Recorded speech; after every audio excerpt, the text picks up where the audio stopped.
Guys, this is the how would you improve every killer in the game? How would you make them more fun, more viable, but just more interesting and just allow them to fit in a bit better into the game? That's the whole point of this. The whole point is going over each individual character and coming up with some basic points, some basic ideas, which I hope we can discuss later on in the comments, because this will be a YouTube video. So I'd love to hear your thoughts on my ideas and why they make sense or why they don't make sense, and if, you know, maybe you guys have some better proposals. But from someone who has over 9,000 hours in the game, this is what I think about, for example, the Trapper. Now, I have some notes. I have been typing down some notes because there's a lot to remember, obviously. One thing we can agree on, I think most people can agree on this, he needs to spawn in with all his traps by default. It shouldn't be a purple add-on. In my opinion, Trapper needs that early start where he has his power, he can use it, he can set down the traps right away, he can figure out where he wants to set them, where he doesn't want to set them, just strategize without having to say, oh wait, I have to go around the whole map and pick my shit up and it's going to take forever, and so I have to run Corrupt Intervention. I just have to run it. Because if I don't, I'm going to lose at least 2 gens before I'm even ready to go. So that is absolute nonsense.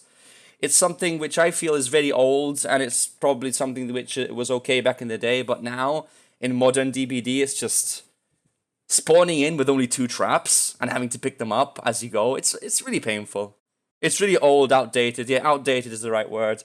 So that's my first idea. Spawn in with all the traps by default and rework the purple add-on into something else, into something more interesting.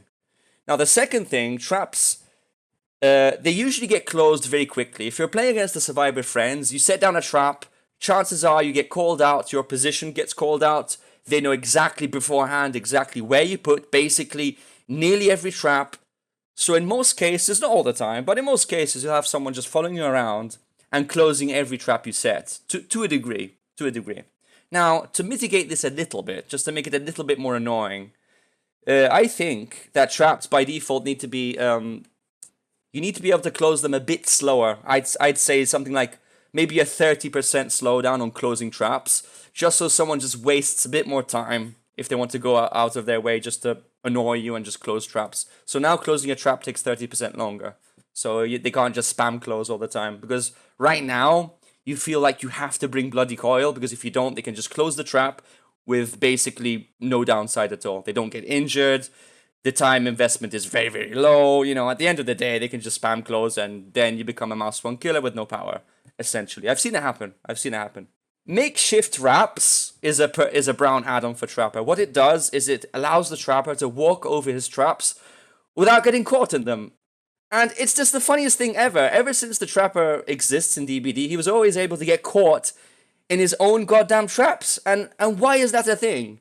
In 2022, why is it a thing that if I don't bring a brown add-on, if I play Trapper, I can fucking step in my own traps and get caught in them? It's just, it's a meme at this point. It's so bad.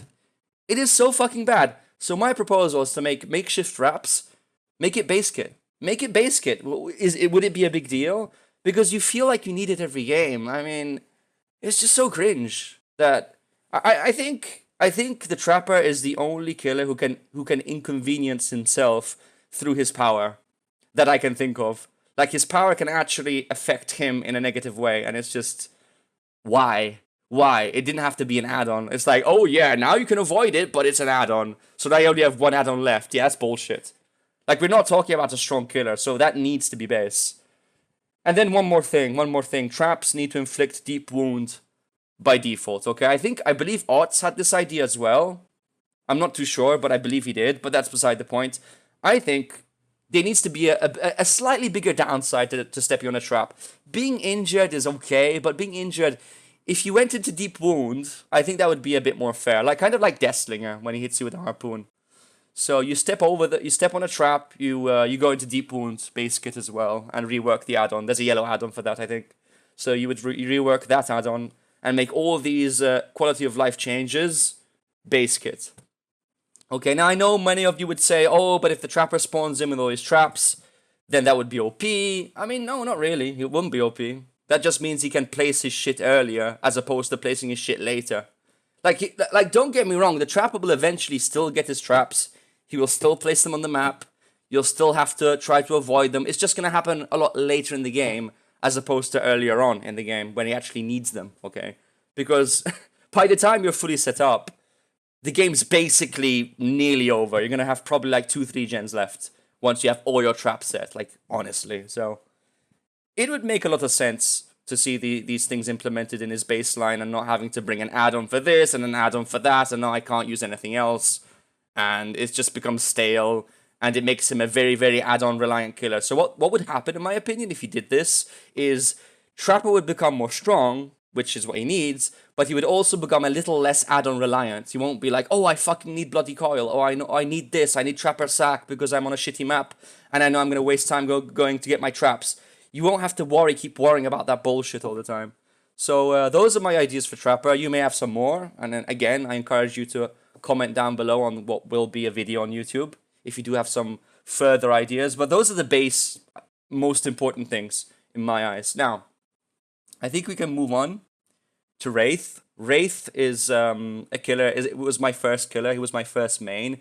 He's a very simple killer. His power is very simple. You're invisible to a degree. They can still see your shimmer when you move, but you're basically invisible with no terror radius. You uncloak, you find someone easy, you hit them. He's a mouse one, and that's all he is. He's a basic mouse one killer. So he needs any base mouse one killer on average is going to be pretty weak. But again, there's not too much you can do to him to make him stronger, because again, all he has is a mouse one. So you need to figure out a way how to make him a bit more lethal with his uncloaking, I guess. So one thing that many people would agree on, in my opinion, not everyone, but many people would, is to bring back his old uncloak lunge. His old uncloak lunge from, it's over a year ago now, it made him feel a lot more scary at loops. When he was uncloaking with the bell, like when he was actually starting the ding-dong, you used to be a lot more scared of where he would lunge. Does he lunge this way? Does he go counterclockwise? Like, what way is he going to go? I need to know, because if I don't, it's probably going to hit me, because his lunge was significantly longer than it is now. Now it's very short. So you don't really get that anxiety anymore. He's not that, he's not that dangerous anymore at loops. He used to be a lot better. So I think that simple change, simply reverting the old lunge, where you uncloak and get like a mini boost in velocity that helps with the lunge, it would take him a long way, I think. It would take him a long way, and it would improve him significantly. I think Wraith already has some interesting add-ons. His add-ons are pretty good, but if you couple all the add-ons with that, then he would improve. He wouldn't be OP or anything, he would just be slightly better. Now, one other thing I want to touch on Wraith is a quality of life change. So my proposal would be allow Wraith to pick people up while he's cloaked, so he doesn't have to uncloak and then pick you up. Because every time you down someone, you have to go ding dong, then you hear the whoosh, and then you can pick them up. And that's a little bit of a time waste. So my idea, and you say, oh, what about flashlight saves? Well, Wraith has a downside. He can be burnt by flashlights while he's invisible. So it's only fair for him to compensate in this fashion. So you pick someone up, and while you start picking them up, you uncloak while you're picking them up. So people can still get a flashlight save on you, but they have to be at the right place at the right time, and it's harder. But the upside is he can burn you, while you're chasing them. So he has that, but he has the upside of uncloaking while he picks someone up. So that would be a good idea for a quality of life change. So you don't have to go through the animation and then be able to pick the survivor up. It's just, a little fun change that would improve the Wraith a little bit, I think. Those are the only two things I would change from Wraith, because again, he's a basic mouse one killer. There's not too much you can do. You could maybe improve a few add-ons, but I don't know. That would make him a bit more add-on reliant. I'm not too sure about it. But I think if you give him back his old range, he would be already not too bad. Not too bad. So moving on, we have Hillbilly. I forget to switch the killers. So we're talking about Hillbilly now, to be clear. Three simple changes. Hillbilly used to be one of the strongest killers back in the day because he had some crazy efficient add-ons. He used to be able to charge his chainsaw super quickly, down people at an extremely fast pace. And I think he was OP, but he wasn't OP because of his base kit. He was OP because of the add-ons. Now, as we all know, they over-nerfed him. They added the overheat system, they trashed many of his add-ons, and now he's pretty much a C-tier killer. Now, do we want Billy to be as strong as he was back in the day? Of course not. He was too strong, way too strong. But we need that sweet middle point, okay? That sweet middle point where he's strong but not too strong. Now, how do you go about doing that? Personally, I would add 10% base hit, quicker chainsaw charge time. Because his chainsaw charge time is still, it's too slow. Now, I wouldn't add it as an add-on, because if you add that as an add-on, then everyone would just pick that add-on and nothing else, because charge time is the most important thing. So even if I add a brown add-on, which gives you 10%, then all you would see would be that add-on. So it needs to be base kit, because if it's not, then no one would use anything else. So there's no point.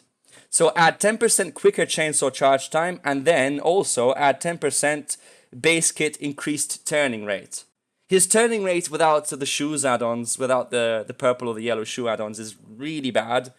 And it doesn't give you that freedom of, just moving around the map or doing anything really. Like, if you don't use the shoes add-ons, you can't really use his power much at all. Like, you can, but it's just way more clunky, and you can't use it to navigate the map at all. It's just the turning is just way too little. It's way too little. And 10% isn't even that big of a deal. It's just a slight little, something.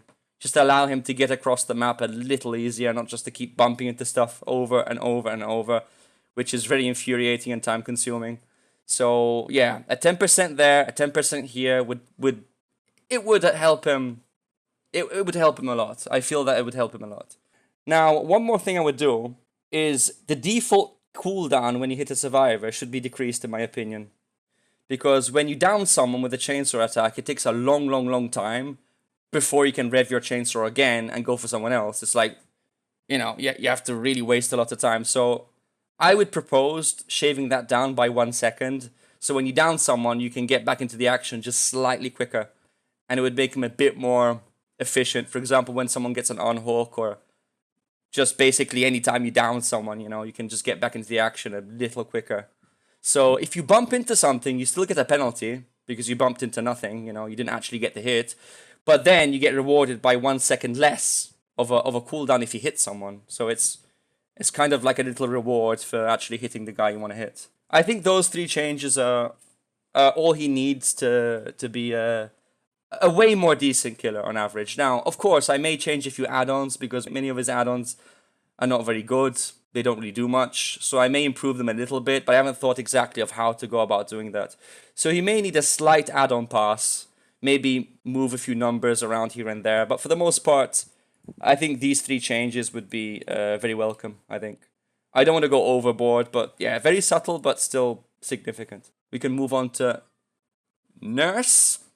Nurse is the next killer we're going to be talking about. So Nurse, many argue that she's too strong, that she needs to be reworked, that she needs to be nerfed. Some people think that she's too strong only because of the range add-ons, and if you take away the range add-ons, then she's fine. There's different opinions. I think, I mean, Nurse, as a killer main, I do think she needs to be, how should I say it, modernized for modern DbD. Get her a bit more in line with the strength of other killers. We don't want a game where Nurse will always be the best killer in the game forever, and nothing else is ever going to change that. So every time a new killer comes out, Nurse is still better. Next time you know it, we're in 2030, we get a new killer. Yeah, guys, Nurse is still the best killer in the game. Now, do we really want a reality where DbD has just the same killer hogging the top position as strongest killer in the game forever? I don't think so. I propose to you this idea, okay? Now, you may not agree, and that's fine. I would discuss increasing her base movement speed to 4.4 meters per second, which is Trickster speed, Deathslinger speed. And then having her have a maximum of 1 blink. Okay, so what does that mean? That means that you move the same as a hag, which is kind of slow, but not too slow, so you can still kind of chase, but then you only have 1 blink. So you have to kind of think about it. You have to, think about how far you want to blink, how close you want to blink. Will the survivor mind game me? Because you won't be able to correct if you make a mistake, because you're going to fatigue. You can't blink and oh, I fucked up, I'm going to blink again because I fucked up, so I can correct the mistake and then get the hit. So it feels a bit less cheap. So that's kind of interesting, but that's not the only thing I would do. Now, I would make the blink attack. This is something many people have proposed. I would make the blink attack considered a special attack. So you can't blink attack with Starstruck, you can't blink attack with Sloppy, you can't blink attack with Force Penance, because now the blink swing counts as a special attack. Now again, people have discussed this, but I wouldn't just do this alone, because it wouldn't fix the core issue with Nurse.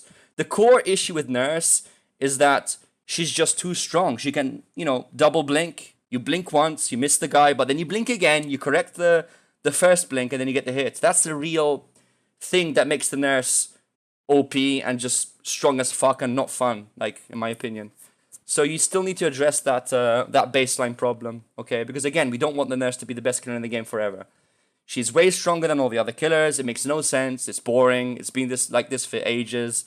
I think it's time to change. I think it's time the Nurse becomes a decent killer, okay? A good killer, but not like this OP, omega, godly killer that people use just to win games easier. It's cheesy, it's boring, and I think most people agree, okay? And I say this again as a killer main. I don't just want to play Nurse all day, knowing that she's just way miles better than any other fucking guy.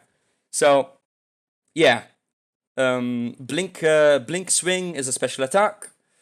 And then, if you really are nostalgic, and if you want to play old Nurse, then you could maybe have an Eerie to get back the 2 blinks and the slower speed. So if you use the Iridescent add-on, which could be the bookmark or the other one, the matchbox, either one, you can rework them.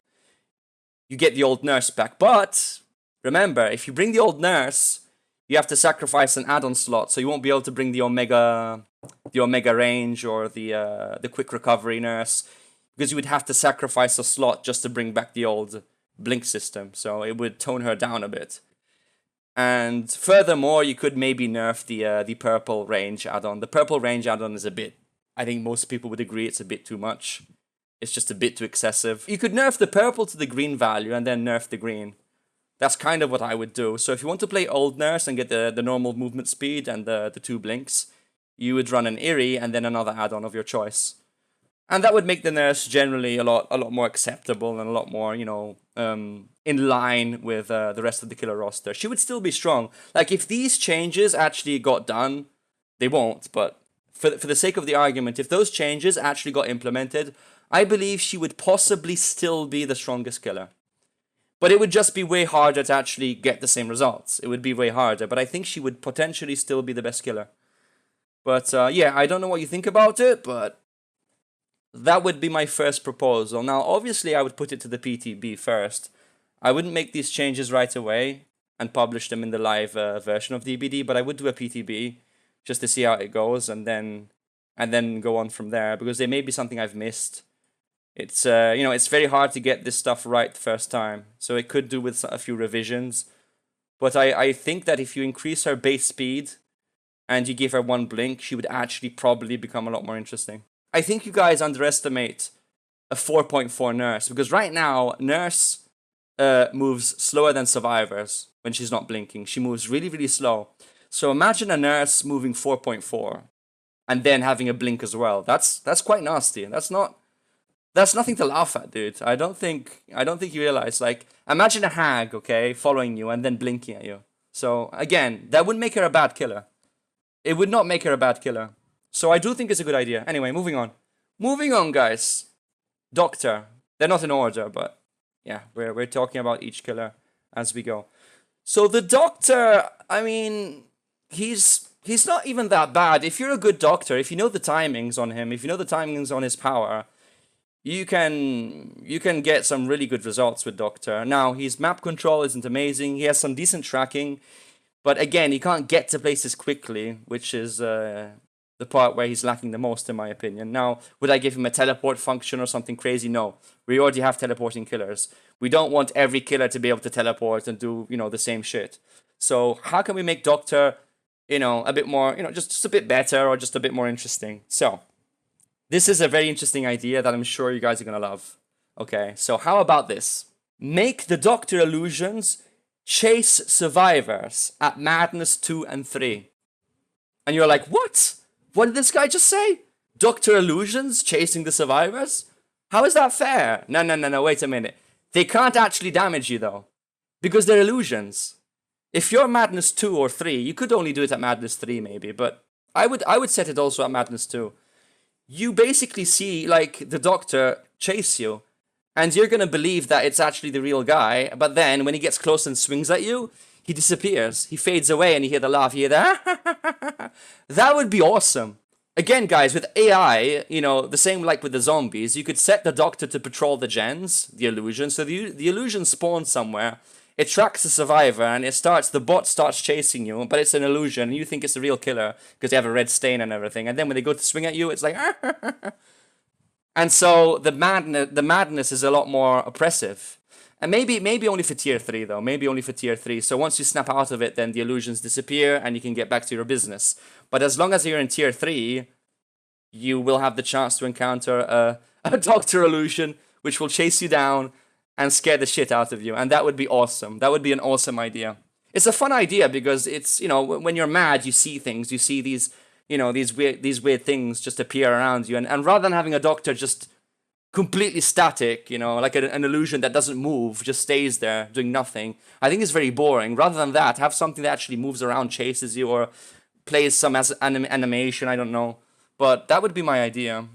I would allow survivors to snap out of it while they're walking or running. Now, mind you, you can't vault, okay? You can't vault, you can't throw pallets, and you will still get the skill checks if you choose to run around, okay? But at least you can move. But on the downside, I would make it so if you're Madness 3, you suffer from a 4% hindered, so you move slower, you move a bit slower, but you can snap out of it while you're moving, so that could be a way to make the madness a bit more annoying. So if you're at a loop and the killer shocks you a few times, he can slow you down. So it forces the pallet down a lot earlier, it makes him a bit stronger, and it forces something to basically happen, so they can't just loop with no downside, basically, in certain places. It would make him a lot more oppressive, but at the same time, you can snap out of it while you're still moving. You don't have to stop and, like, you know, snap out of it while you're, you know, not moving at all. So that, if you did these two changes, I think it would be way better. It would be way better. It would cut down chase time significantly. Some people may argue it would be OP, and it may do with some testing, maybe make the hindered 2% or 1%, maybe make it a little more subtle, maybe 2%. But I think there needs to be at least something to make you just a slightly slower when you're in Madness 3. Just slightly slower. Those are the only things I would do for Doc. Those are the only things I would do. Other than this, I think is okay. Again, you could maybe rework some of his add-ons, because again, some of them are a bit uninspiring, some of them are a bit bad. Like the scrap tape add-on and stuff like that. You could do something with those, but that's a lot more specific, and I don't want to get into it right now. That's all I have for Doctor. Now, next on my list is Leatherface. I will be doing the others, but it's not in order. So, Leatherface, what can you do with Leatherface other than nerfing the camping, which is something many people want, because you can just face camp someone with no downside, really. They need to fix the carburetor tuning guide, because the carburetor tuning guide is bugged, the Eerie. I think it slows you down way more than it should, or something. It's just basically bad, and I have no idea when the devs are going to fix it, but they need to. But my idea for this add-on is make it so it consumes all your charges in one go, like it does now, but it allows you to break more than one pallet in a single chainsaw sprint, or whatever it's called. So you can break more than one pallet. Now, obviously, it would be a bit unfair if you didn't lose any distance. So every time you break a pallet, you get slowed down a bit, and you get, you know, you stop in place for just a very brief moment, so the survivor just doesn't, you know, has time to avoid getting hit. But this way you can break more than one pallet, and it would make it a bit more interesting, and you could basically get more stuff done. But that would be my idea. Slow him down a little bit, but allow him to break more than a pallet until the charges run out. So you use all your charges, you move slower, but you can break more than one pallet. So you can break a pallet, another pallet, you can get Spirit Fury in one go, and then maybe do something else with another combo, whatever. So it would make it a bit more interesting, maybe. But that's my idea for Leatherface. I don't think Leatherface really needs any other changes. He's a pretty balanced killer. I mean, sure, his chase can feel a bit clunky and slow at times, but the upside is his lethality. He does have a one-shot, so at the end of the day, if you make him any more efficient in chase, he would be a bit OP. Because if he was super fast in charging the chainsaw, if he was any quicker in moving and sweeping, then he would be a bit too OP, and then he would, you know, become a little problematic, I think. So I don't think you can do much with Leatherface other than improve the add-on, maybe. I think he's in a good spot, relatively. So that's all I would do with him, honestly. I don't see any other change. Okay, Huntress. Huntress is a very balanced killer for the most part, because you get great Huntresses and then you get terrible Huntresses. But the point is, she has a very huge skill ceiling. You see Huntresses throwing hatches across the map, downing people in amazing spots where you would never think it would be possible. You know, the long-ranged hatchets are very impressive to watch on Twitch. Some people use her very well. Some people get great games with Huntress. And she's amazing in the right hands. So with that said, I don't think she needs too much done. I don't think she needs too much work. But there's a couple of things I did note. So number one, speaking of long-range hatchets, I think any hatchet hitting a survivor from further than 48 meters should be an insta-down. I think it should be an insta-down, because if you're hitting someone from that far away, I think you do deserve an insta-down. Because imagine you throw a hatchet from like really far, and, well, it's an injure, and then they just heal. So yeah, big deal, it's just a heal. They heal in 2 seconds. Yesterday I had a game with Huntress, which I'm going to be putting on YouTube as well, because it was pretty cool, where I got some great hits, I got some really good hits, but they healed in 2 seconds. They literally healed in 2 seconds. And they kept doing it over and over, and I got all the hit, crazy hit, heal in 2 seconds, and it felt pretty bad. So this is a kind of rewarding skillful shots. If you hit someone from really far away, as I said, 48 meters or further, you're able to insta-down people for free, and that would be very satisfying for the more skilled players. I think it would be a fair change. Now, sure, some people may start spamming across the map, but still, I think it's still worthy of an insta-down. If you're able to hit someone across the map by chance or by skill or by, you know, calculating whatever, then I think you do deserve an insta-down. So I would be in favor of that change. Also, change number 2, I would add Soldier's Putty base kit. Soldier's Putty, it makes you a 115% killer, movement speed killer, when you're out of hatchets. But it doesn't need to be an add-on. I don't think it needs to be an add-on. Like, seriously? Do we just get to run around the map slowly when we're out of hatchets? It just sucks.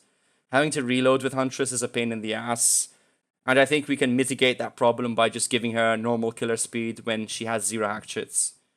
It would be a great change, I think. I don't think there's any reason she needs to be slow when she doesn't have hatchets, because she's no longer a threat in that sense, in that regard. She can't throw anything, so why would she still be slow? I don't know. I don't think she deserves that. So I would make Soldier's Putty base kit. One last problem with Huntress is the iridescent hatchet. The iridescent hatchet can be used to face camp, okay? And there's no counter, because if someone's winding up a hatchet, which is a one-shot in front of a hook, you cannot get the unhook. You cannot. There's no way anyone can. So they can just camp for free, and there's no gameplay. And it just doesn't make any sense. Why would there be no gameplay to just because of an add-on? It's just dumb. So I would add a constriction where if you're 8 meters within the hook radius, the hatchet, instead of downing someone, it sends them into deep wound, for example. So if you have an eerie hatchet and you throw it at someone unhooking, and if you're close to the hook, then you send them into deep wound, but it does not insta-down any longer. I think that would be fair. That would be fair, because otherwise it's just very unfun. I think the eerie hatchet should be used defensively and not so much defensively, because if you use it defensively, it's really cheesy and a bit OP, a bit boring. You know, like, if you bring eerie hatchet, it's because you want to go for chases and get people down in one shot. It's not because I can camp someone to death and there's nothing you can do. That is just obnoxious.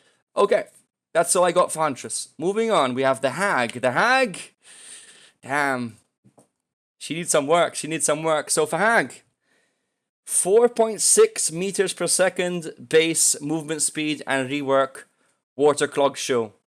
Okay, that's what needs to be done. She needs to be a 4.6 killer. I don't care what Ott said. Ott said she needs to be a 4 point something else and just a bit slower. No. She needs to be a 4.6, in my opinion. 4.6. 5 traps. No. 5 traps is too low. No. You can... Maybe 8 traps. Nah, 5 traps is bullshit. 4.6 base movement speed. And traps need to take twice as long to burn with a flashlight. Because flashlights, they really shit on her. So she has to always bring Franklins every time there's a flashlight, because if you don't, they can just get rid of them over and over. So now, if you want to get rid of a trap, it takes twice as long, and so you have to consume twice as much battery to get rid of the trap. So you won't be able to get rid of them as consistently. And that's only fair, because otherwise they can get rid of them for the whole entirety of the game, pretty much. Unless you have Franklins, so I think that would be a fair change as well. And to compensate, guys, to compensate for the 4.6 movement speed, you could increase her terror radius to 32 meters. Which would be a lot more fair, because I think if you have a 4.6 movement killer, it's only fair that they have a higher terror radius. So normal terror radius, so they know you're coming, but you can still run monitor if you want to. Like, you can still run monitor and abuse, but now you're quicker. So I think that would be a good idea, in my opinion. Her trap setting speed should be faster too. I disagree, because there's, number one, truth, there's already add-ons for that. There's already add-ons to increase the speed, and I always use the regular speed, and I don't think it's an issue. I don't think it's that slow. It used to be way slower back in the day, if you remember. So I don't think that needs to be addressed, because, truth, the point is, we have 10 traps. 10 traps is a lot. So if you have 10 traps, and you can set them super quick, then you start getting into unsafe territory, I think, because you can just spam. So I think that the setting speed is okay. But again, if you increase the terror radius to 32, you make her 4.6 movement speed, she's already pretty nasty, as is. I don't think she needs to be any nastier. And on top of it, if you really, really want to, you can still run the speed add-ons to set quicker, if you really want them. But if you already have the traps quick, and then you add other stuff as well, and the range, then it becomes a bit oppressive, I think. So we need to remember, all the add-ons involved and shit. So I think that would be basically the changes I would do. Now, for Water Clog Shoe, my idea to rework the Eerie add-on, because if you speed up the Hag, there's no reason to run Water Clog Shoe anymore other than Body Block Hag. But you could move Body Block Hag to another add-on, probably a purple or something. You could probably rework a purple add-on, because there's many useless add-ons on Hag. But for Water Clog Shoe, what I would do is, I would allow the traps to afflict survivors with exhaustion for a few seconds, kind of like Mindbreaker.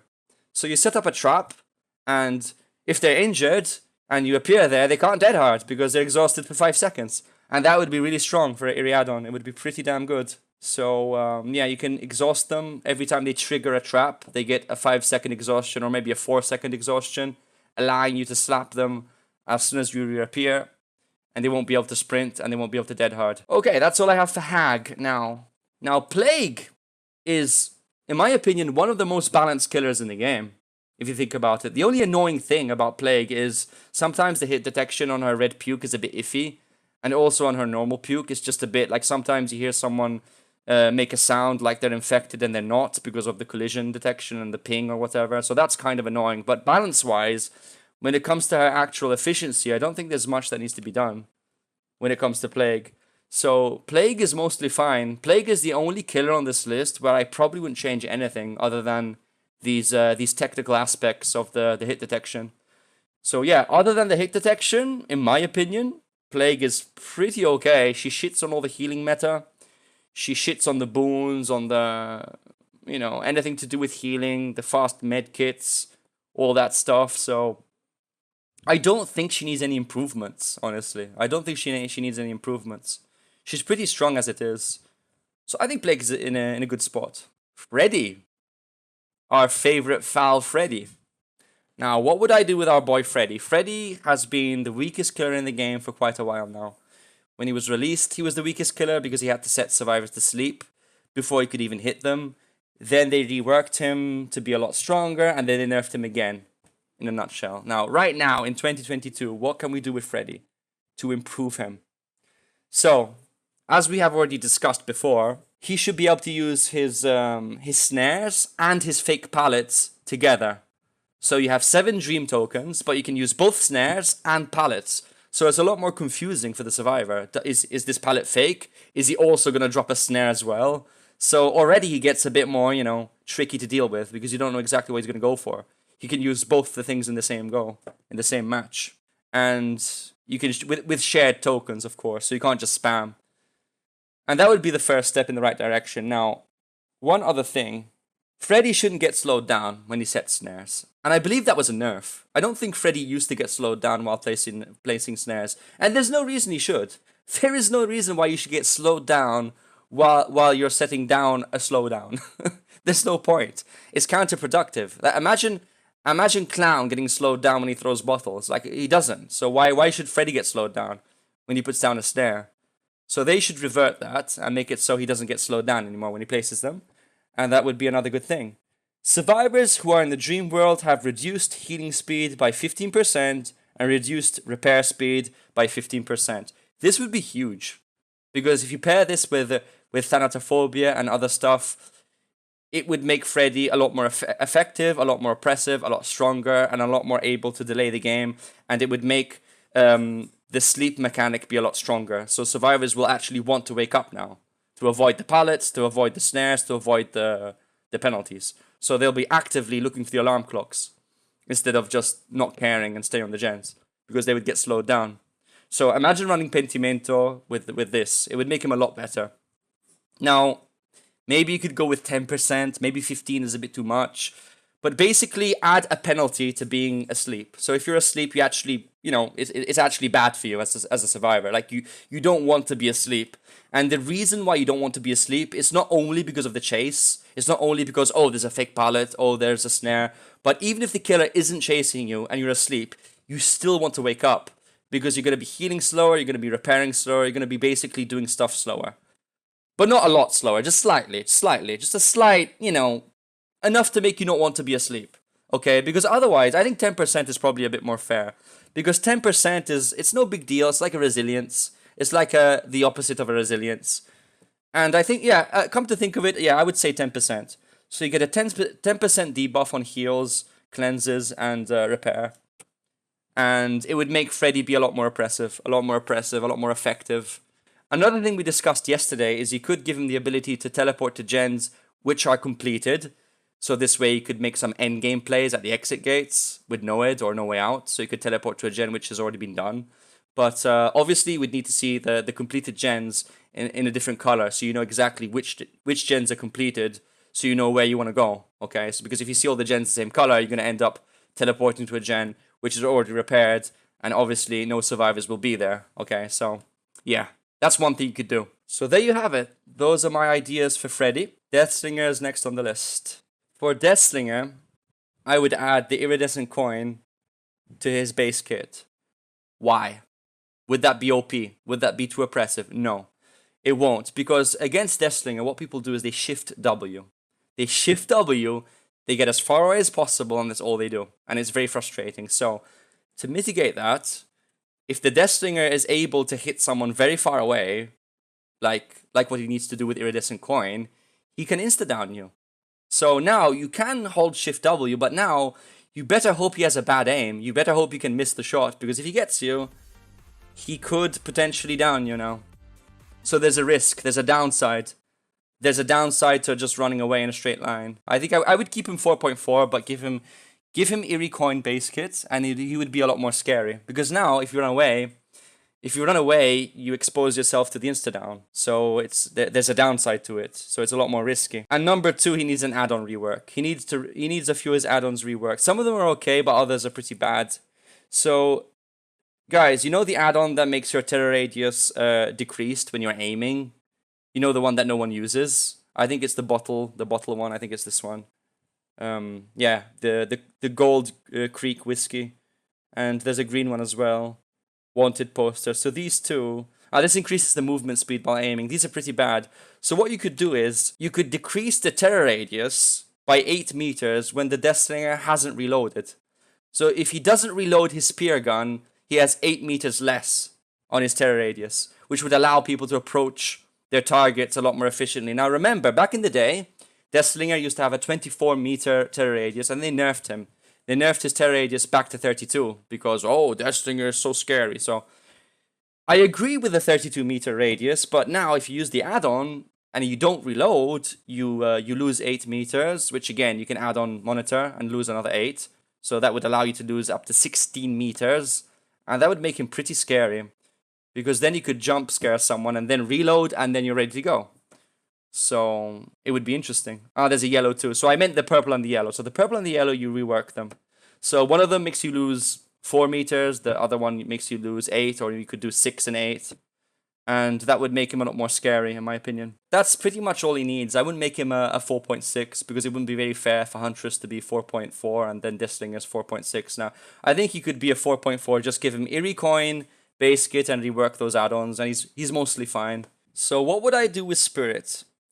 The main thing with Spirit is her mother-daughter ring. Her mother-daughter ring is, at high level, is a must-have add-on because it makes her way, way faster. It makes her way, way, way, way more efficient in chase. And so you pretty much can't go anywhere without it if you're facing a really, good, strong team of Survivor friends. You don't want to play Spirit without Mother-Daughter. Like, realistically, if you know you're up against a really good team, you're going to want to bring it. So, what can we do to mitigate that? Make Eerie Ring base kit. No, I'm joking. That would be way too strong. You can increase her movement speed while phasing by 10% base kit. You can make her slightly faster base when she's phasing, so the ring doesn't benefit you as much because you're still a little fast anyway. So you give her 10% movement speed extra while she's phasing and 10% duration as well while she's phasing. Some of these must have add-ons. I think a little part of them need to be integrated into her base kit. Make the phasing a bit longer, make it a bit faster, and you already have a good situation. Now, to compensate, you can nerf the ring. So now the ring gives you less speed, it gives you less benefit, and so the difference between running the ring and not running the ring is just slightly less. So now you don't absolutely have to run it every game. Yeah, you could also nerf the purple add-on to make up for the extra duration. This one over here, I forget the name. The Yakuyoke amulet, instead of 70, it will give you 60, because the other 10% is already in the base kit. So basically, you transfer some of the potential of these add-ons to the base kit so you can afford to bring different stuff and to not have like a completely shittier version of Spirit. That is basically all we need. Now, some people have proposed to change her power a bit more drastically, like as in a complete rework. And you could make it so when she phases you see a shimmer, like the Wraith, so you can kind of make out where she is. But if you did that to her, it would make her a lot weaker because survivors would be able to see exactly where you're moving, so it would be a lot weaker. So if you did that, then in return, the Spirit would be able to have to see the survivors as well with a shimmer. So they can see you with a shimmer, but you can see them with a shimmer as well. But that's only if you want to go that far. You don't really need to go that far, but that would be my proposal if you actually wanted to go with a full rework, as opposed to just changing a few of the add-ons. But yeah, that's pretty much all I would do. Next up, the Oni. What would I do with the Oni? One simple change. One simple change, in my opinion, is all he needs. 50% faster passive power gain, and allow him to gain it up to full. He has to be able to get his power without necessarily hitting a survivor, because comp players, or even just good players, they won't give you the hit, because you're a mouse one killer. If they pre-drop every pallet early, you're not getting the hit. And by the time you do, there's 1 gen left. There's literally 1.5 gens left by the time you get the first hit. And you may argue, oh, well, that's your fault because your mind games weren't good enough. You didn't play as good as you needed to. Maybe, but then again, maybe not. Because I'm telling you right now, if the team is good enough, you're not getting that hit. Your power completely depends on how bad the opponents are playing. Put 4 altars around the map with blood. I mean, you could, but it's a bit more cheesy. Because someone could just, if you did that, they would just run to the altar, grab the blood, and they would never chase anyone. So that's a bad idea, because it would incentivize the killer not to chase anyone. You want the killer to chase people. So I don't think that would be a great idea. I think you just have to increase the passive gain, so it's a bit faster, and allow him to get full power without hitting anyone, but it would take a long time. So you would still get the power, but you would get it very, very slow. You would still get it slow, so it's still kind of shitty. But it would make him a bit more, it would give you a chance at least. It would give you a fighting chance. Because then, when you actually do eventually get the power, you can actually do something. As opposed to doing nothing all game. That's all I would do. That's the only change he needs, in my opinion. Other than some little add-on tweaks here and there, maybe. But that's all. Legion. Legion is a really tricky one. Legion is a really tricky one because it's hard to make Legion strong without fundamentally making him broken. When Legion got released, he was kind of broken because you could down someone during Frenzy. by just hitting them multiple times. And I don't think we want to go back to that situation because it's just not fun. And it's not, it's just not interesting. What would I do with the Legion? So the only way to make him a bit more scary and lethal is to reduce his cooldown when coming out of Frenzy. Now I know it's already been reduced once, but I would reduce it again by 0.5 seconds, half a second, because it would give you more of a window to follow up with an attack. So you go into Frenzy, you hit someone, you hit some other guy, then you cancel the Frenzy, and the survivor has half a second less to react. Half a second less to get to a window, half a second less to get to a pallet, half a second less for their friend to body block, and it would make Legion a lot more scary. I think if you shave off another half second, I don't think it would be the end of the world. I think it would make him a bit better. So that's one change I would do, just to make him a bit more scary, other than because otherwise he still takes a long time to break out. And then you could do another thing. You could reduce his terror radius when he's not in Frenzy to 24 meters. Oh, but what about Monitor? Yeah, what about Monitor? He's a mouse one killer. Are you honestly scared of a mouse one killer with a small terror radius? Yeah, didn't think so. So what you could do is give him a 24-meter terror radius, but only when he's not in Frenzy. And then give him the normal 32 when he's in Frenzy. So I think that would be fair enough. So those are the two changes I would do to Legion. I don't think you can do much else. If you do anything else, he's too oppressive, he's too OP, you can just... Yeah, I mean, let's face it, it's a killer who can vault windows and pallets. There's not too much you can do. If he can vault pallets and windows, he can't be much stronger, can he? That's pretty much all you can do. Clown. I have one complaint with Clown. I think he's an okay killer. Like, he's not super strong. I personally would change two things about Clown. So you know how no one uses the yellow bottles hardly? If you play against a Clown, they rarely use the yellows. They mostly only use the purple.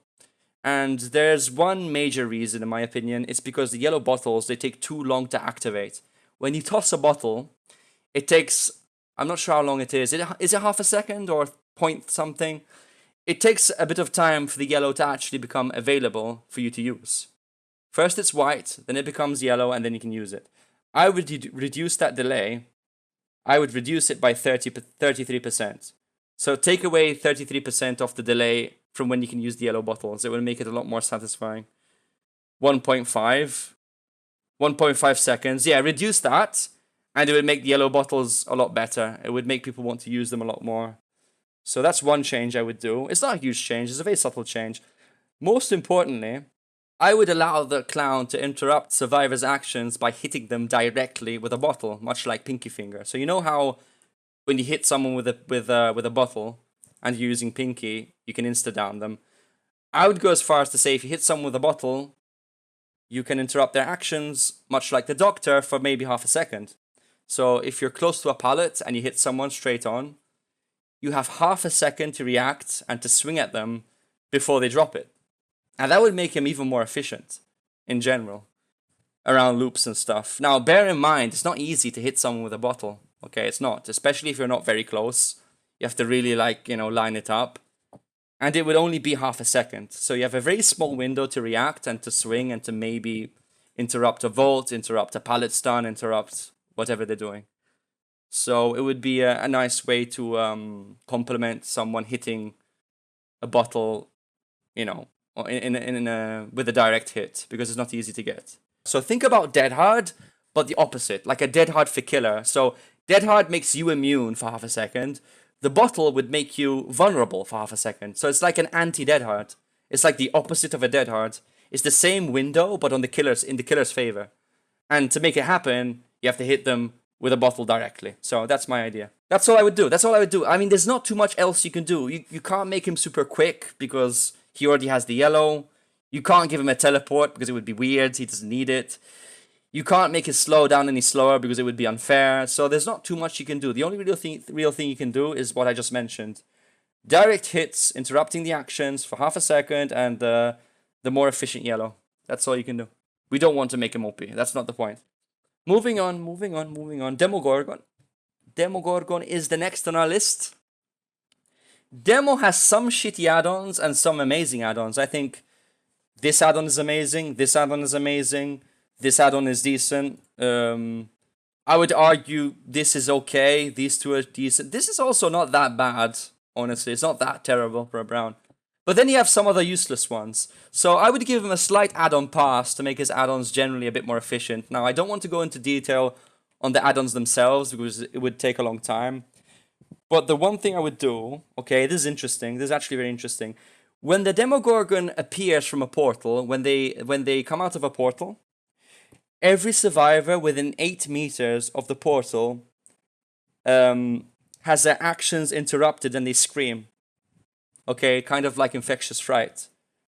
And this effect triggers as soon as the demo starts emerging. It doesn't trigger when they finish emerging, because when they finish emerging, everyone's already run away already. But when he starts emerging, everyone screams. So if they have a skill check, the gen explodes. You interrupt the gen. So that would be very, very good for him. As a base kit thing. Not as an add-on, but as a base kit feature. So if you place portals near an exit gate, or near gens, or near places you think survivors will go, like near a hook or whatever, if you emerge and if they're 8 meters near the portal, they will scream and you'll be able to tell where they are. And I think that would be very useful and very, very strong to give a lot more value to this killer, who is already a decent killer, by the way. I think Demo's okay. He's not super strong, but he's not super weak. So that's a cool idea I think he could benefit from. That is the only change I would personally do for Demo, other than, again, a few add-on tweaks maybe. Blight! What would I do with Blight, guys? Now, I think his base kit is fine. I don't think his base kit needs changing at all. Blight is strong. He sure as hell doesn't need buffs. But I think a couple of his add-ons are probably a bit too strong. Okay, I know I use them a lot, but I still think they're a little, maybe a bit too annoying in the long run. So Alchemist Ring, hitting a survivor should replenish 2 tokens, but it shouldn't give you all your tokens back. Getting back all your tokens is a bit like, okay, okay dude, you're running this shit add-on, GG. So, my idea of Alch Ring is that it replenishes 2 tokens. So you bounce once, you bounce twice, you hit them, you can charge right away. If you bounce 3 times, then you have to wait for 1 token back. You bounce 4 times, you have to wait for 2 tokens. So it's still strong. Still very strong, but now it only refunds 2 tokens as opposed to all your tokens. And I would also nerf Compound 33, because Compound 33 you can break a pallet instantaneously. So now breaking a pallet with a slam depletes 1 additional token. So besides the token you use to slam, it will deplete another token to compensate. So what that means is, if you slam at a pallet, you can pretty much only follow up with a mouse 1, and you can't follow up with another charge because it's a bit too annoying. So you can break the pallet quick, and then maybe swing at them if there is no other pallet or no other window. But you can't just break the pallet, then boom, boom, then immediately bounce on the wall and kill someone like instantaneous. That's a bit drastic, a bit dramatic, I think. A little bit unfair. You could maybe nerf his speed add-ons by like 1%. So Blighted Crow is now 5%, and Blighted Rat is now 3%. You could nerf those a little bit, but that's all he needs. I think his add-ons, some of his add-ons were a bit too strong, but his base, I think, is fine. His base kit is fine. I don't think I would do anything else for him. Ghostface, in my opinion, right now at least, is currently the weakest killer in the game. Because of his reveal mechanic primarily, but he's just not very efficient overall. Now, what would I do with Ghostface? Base Shroud recovery time reduced by 2 seconds, okay? Because he needs his power consistently. If he doesn't get his power back quickly, he's going to waste obnoxious amounts of time. So I would give him a 2-second decrease on the cooldown. So he can now recover Night Shroud a bit quicker. 2 seconds is no big deal, by the way. But right now, you always have to run this add-on pretty much every game, because if you don't, it feels shitty. This allows you to recover 6 seconds quicker. So what you could do is you could nerf this to 4 seconds, and then add 2 seconds in the base kit. That's the first thing I would do. Number 2, improve the stalk leaning detection on certain collisions. One of the most frustrating things about playing Ghostface is that half the time you lean on something, the server, I don't know, it feels bugged. It won't allow you to lean. Sometimes you have to double tap, triple tap, quadruple tap, and it's just, please, Ghostface, lean, please, now. And you end up wasting precious time. And by the time you actually lean, they're already gone. The survivors are already long gone. It's not very responsive. It's actually pretty infuriating to know exactly where a survivor is. Go to a surface, start leaning, and it's like, oh, it's not leaning, oh, it's not leaning. You have to try like 2-3 times, and it's super annoying. And it feels super jank. And I feel it's something they need to work on and improve. Because right now it doesn't feel very smooth at all. It doesn't feel very smooth. It takes a few attempts. So yeah, it's pretty annoying. So improve the stalk leaning detection. So number 3, remove the cloth movement noises. Okay, I know it was a bug. I know this was a bug on this cosmetic that they fixed. But I don't think you need to hear the fucking noise of the cloth moving. It's such a huge downside. It's such a huge downside. It's such a huge downside. 4th and final point.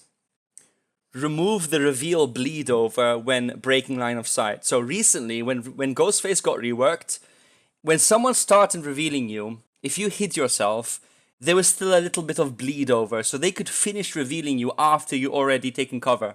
And that feels quite bad. So I think as soon as you break the line of sight, it should immediately reset the reveal to make it a bit more, consistent and allow the killer to avoid getting detected as easily. Because again, Swifts can easily break you out if they have one guy assigned to just harassing you, so to speak, and following you around the map. They can keep focusing on you and denying you your power over and over and over again, and it feels really bad, especially on open maps like Ormond. They can really break you out constantly, and they can force you into being a Mastermind killer. So I do believe that being able to interrupt that as soon as you break line of sight and not having that fucking bleed over would be the right choice, in my opinion, just to make Ghostface just a bit more of a threat.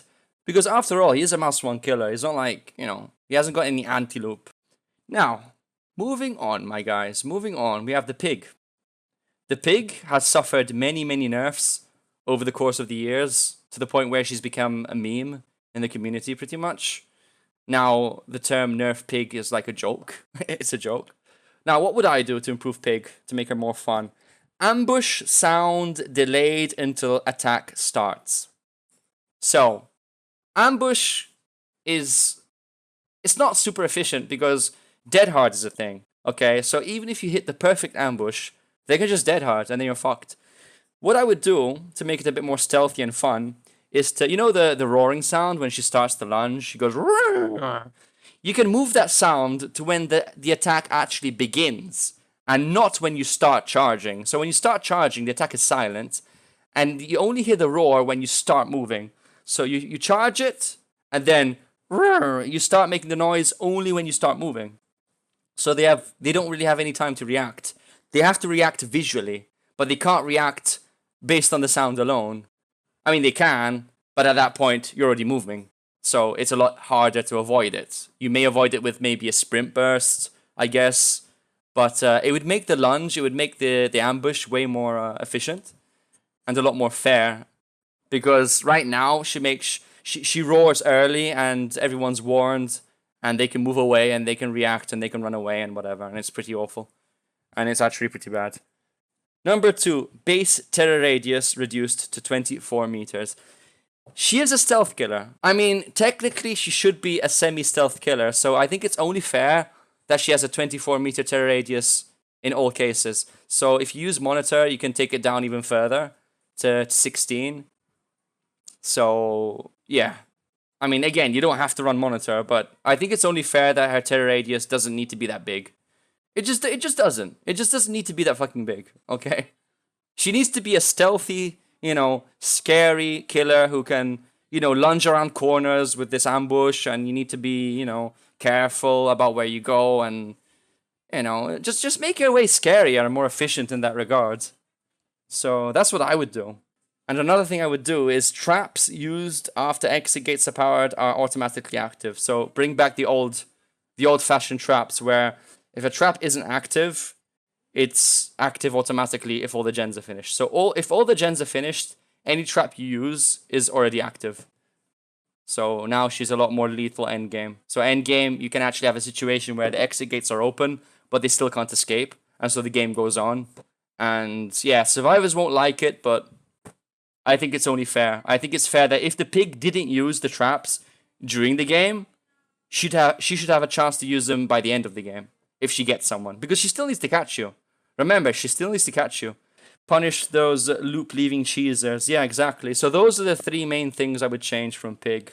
I don't think there's any reason a trap should be deactivated at the end of the trial, just because the gens are finished and you didn't use it. So yeah, bring back the old-fashioned traps, and that's it. Next is the Executioner, also known as Pyramid Head.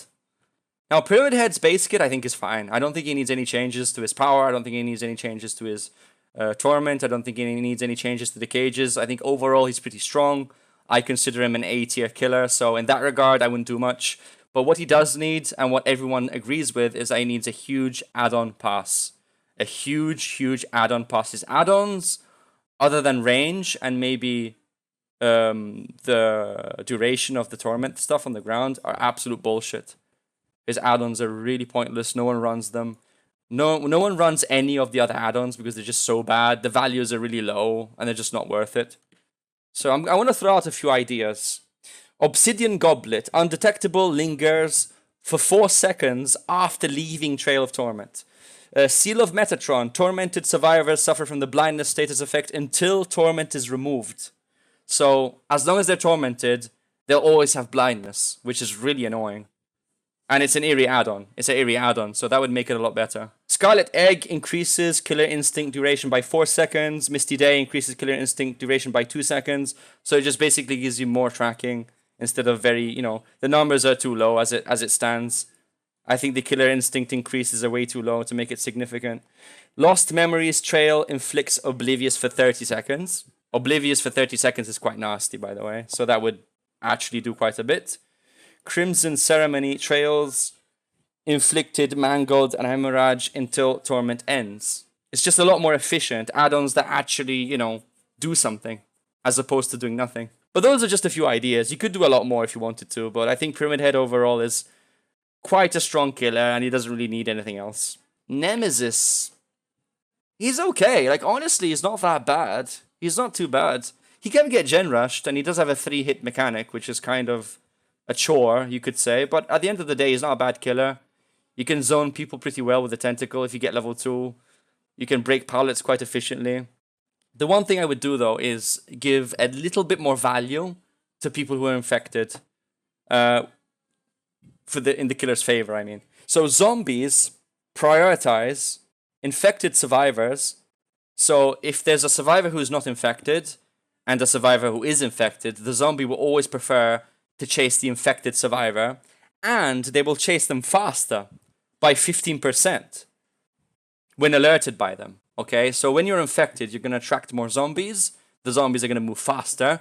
So when you're getting chased by Nemesis, you're at the shack, and a zombie locks onto you. That zombie, if you're infected, is going to chase you quicker, and he's going to be annoying quicker than he normally would. So that would be a little buff that would make the zombies a lot more useful, and it would make survivors want to cleanse a lot quicker. So there you have it. That would be a little, just a little buff, which would be nice though. That's my only idea that I would change. I think he's overall a pretty balanced killer. I don't think he needs too much work. Again, maybe you could change a few of the add-ons a little bit, increase a few of the numbers here and there. Like this, you could add maybe another 5 seconds, another 3 seconds, make it 15 instead of 12. I don't know, whatever, You could maybe do something with these brown ones, but yeah, I think he's mostly fine. Cenobite. Cenobite is another balanced killer. I don't think he needs too many changes. He's quite strong. His passive slowdown is quite effective for the most part. His chase potential is okay. He does suffer indoor maps a little bit, but ultimately he's still quite good. So I wouldn't do too much with Cenobite. I think he's in a good place as it is. But I did note one thing.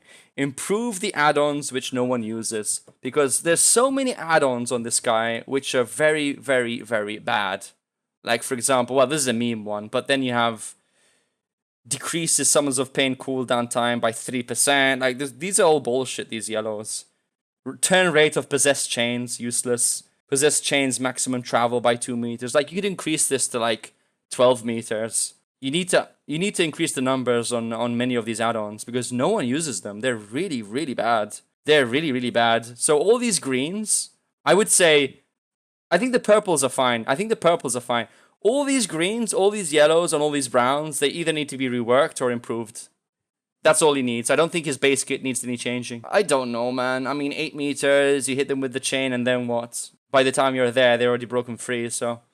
I don't know, bro. I don't know. I mean, I would improve all of these, honestly. If you actually doubled this, I think you would see a few people use it, maybe. It wouldn't be super strong, but you would maybe see a few people go for the box deny play. Like, okay, I'm going to deny the box over and over with this. But 8 meters is not really... It's not a big difference, 8 meters. It may sound like a lot, but 8 meters... It's not really that much. Okay, that's all I would do. So, moving on again. We have Artist. Same exact thing. Artist is in the exact same place as Pinhead. There's no real difference between the Pinhead issue and the Artist issue in terms that the only problem with the killer are the add-ons. The killer's fine. Her power's fine. Her power's strong. Her power can be very powerful. She can do a lot with it if used well. You can snipe people across the map. You can push people off gens with Dead Man Switch. You can swarm people going for saves. You can do all sorts of things. So her power is okay. I don't have any issue with it. The problem are the add-ons. The add-ons are absolutely foul.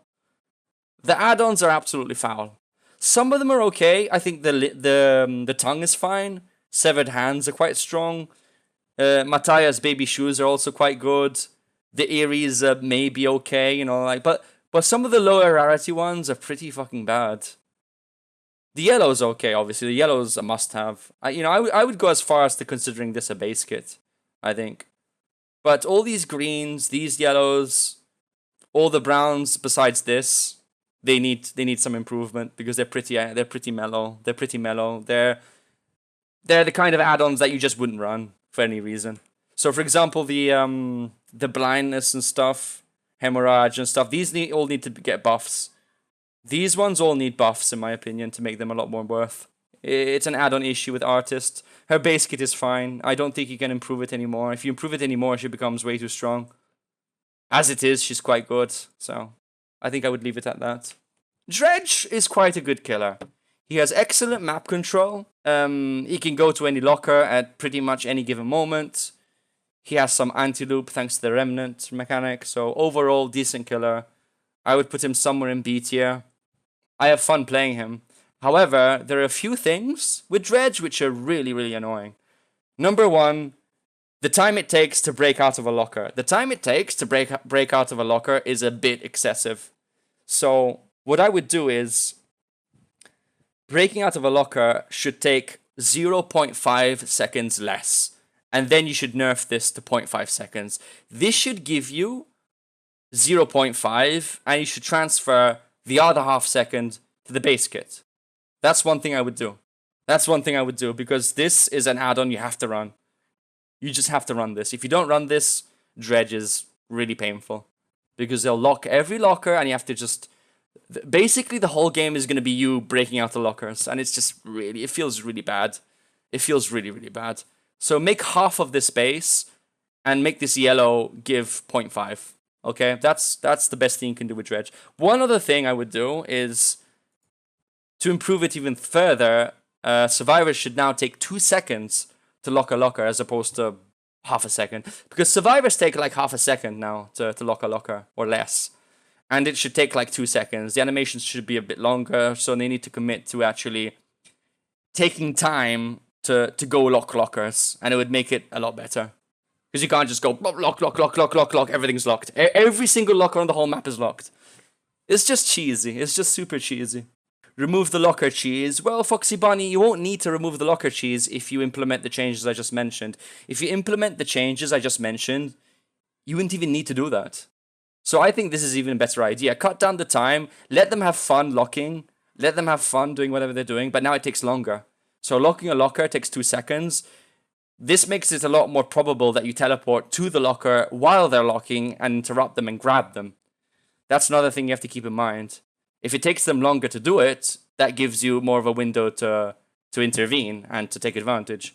So it's a win-win. So you have half of the space kit and them taking longer to actually do it, to actually lock everything.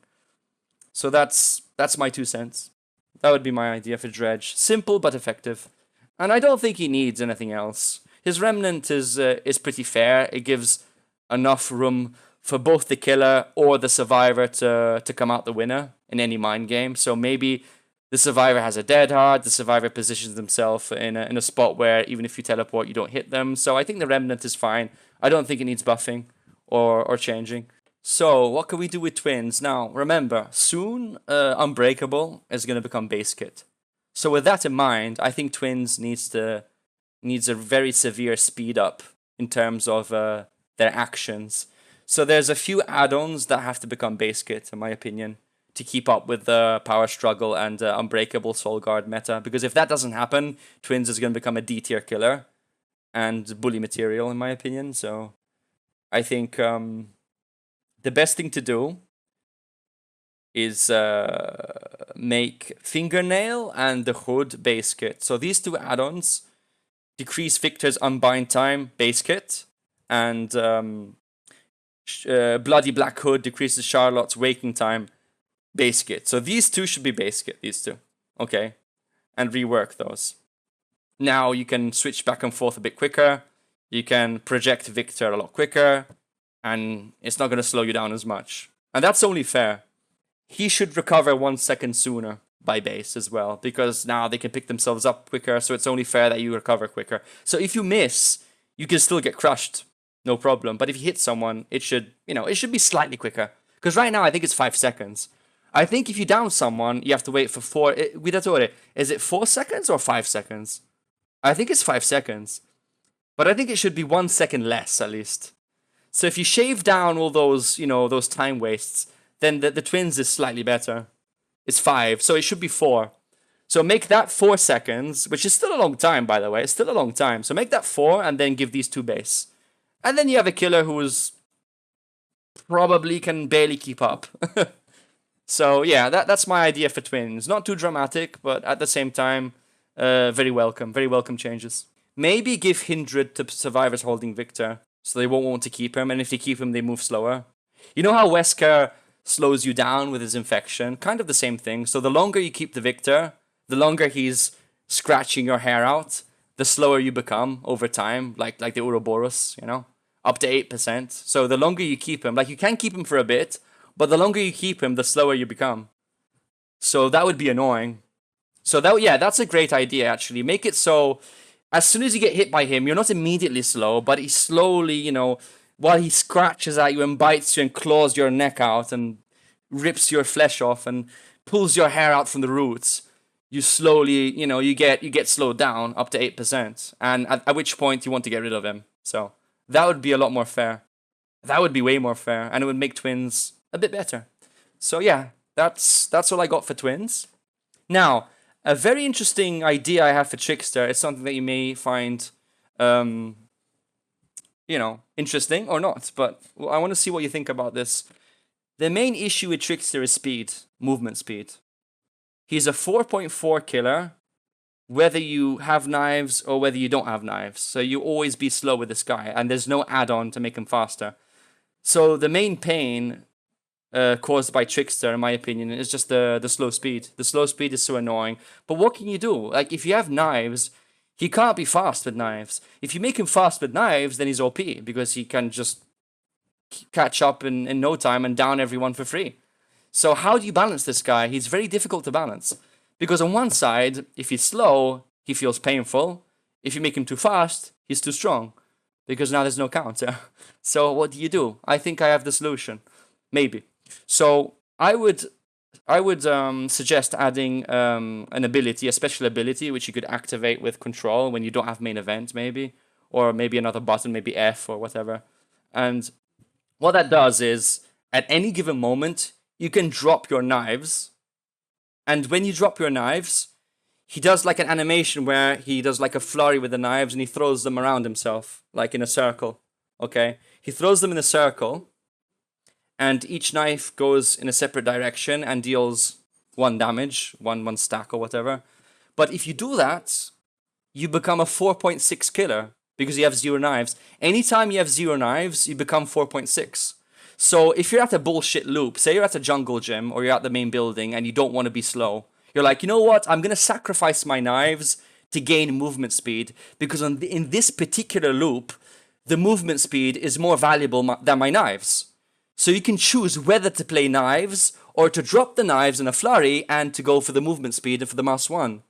Because Trickster is amazing in some places and shitty in others.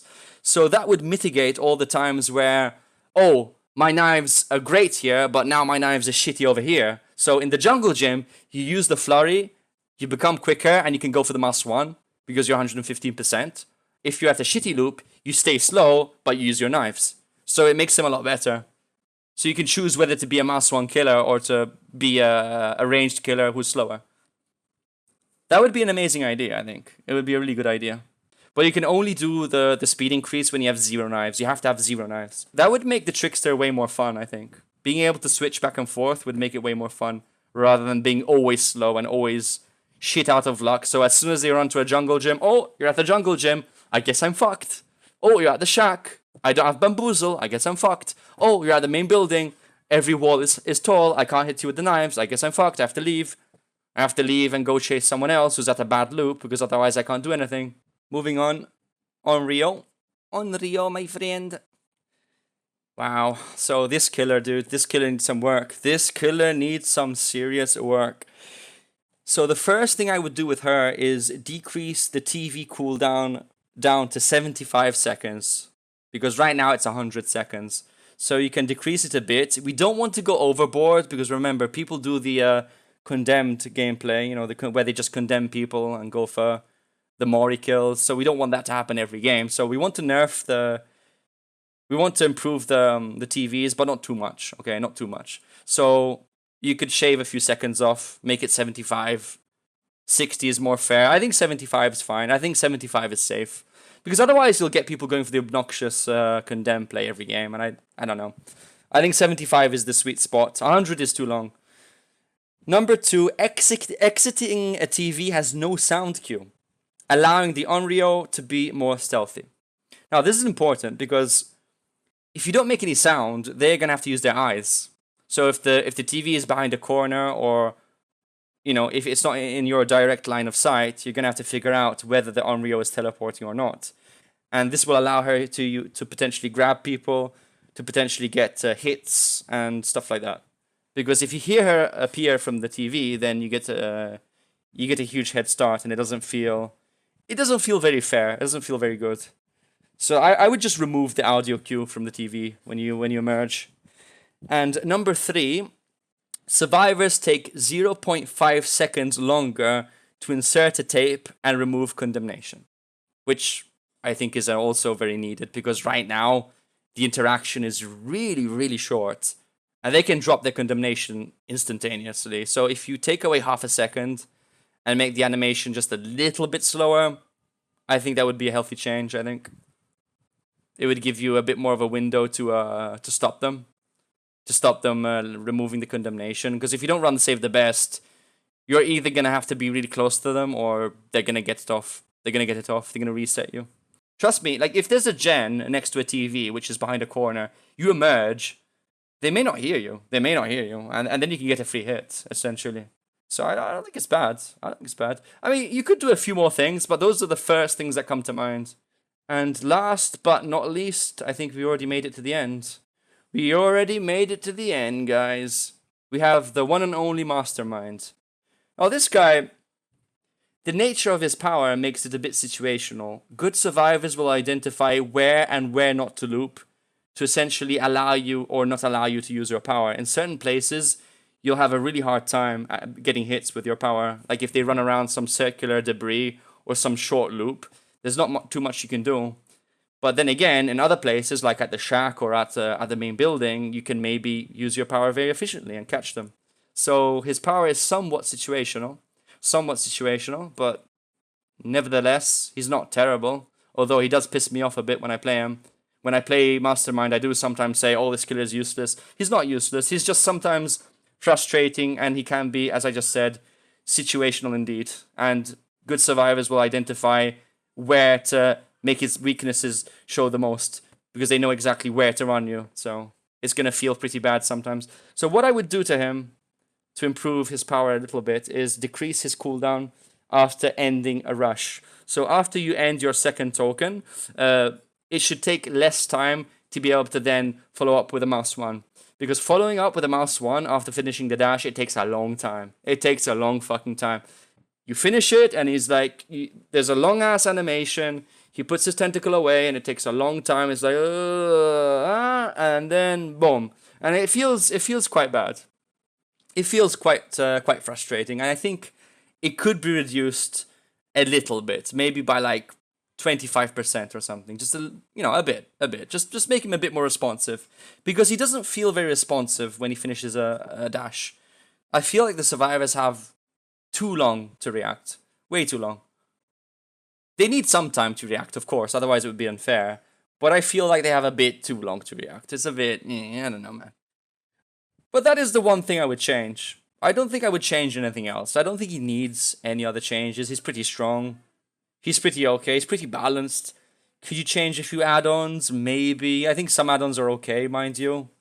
I think he has a few good ones. This is okay. This is okay. This is okay. This is decent. I think these are good. This is decent. Most of his add-ons are alright. Maybe change a few of them.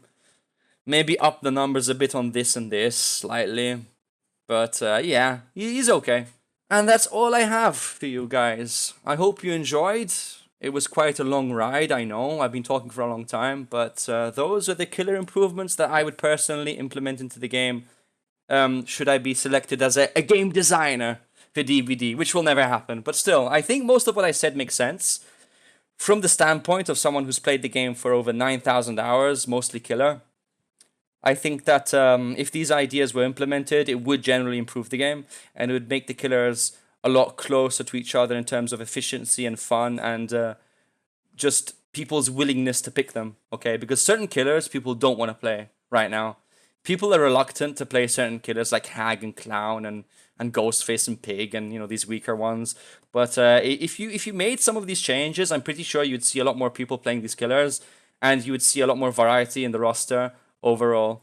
But yeah, I'm sure many people will agree. I'm sure many people will disagree and explain to me exactly why I'm wrong and why I'm full of shit and why my ideas are terrible. And it's fine. I mean, I encourage a healthy discussion. So since this will be on YouTube, I encourage you guys to discuss anything you wish to in the comments.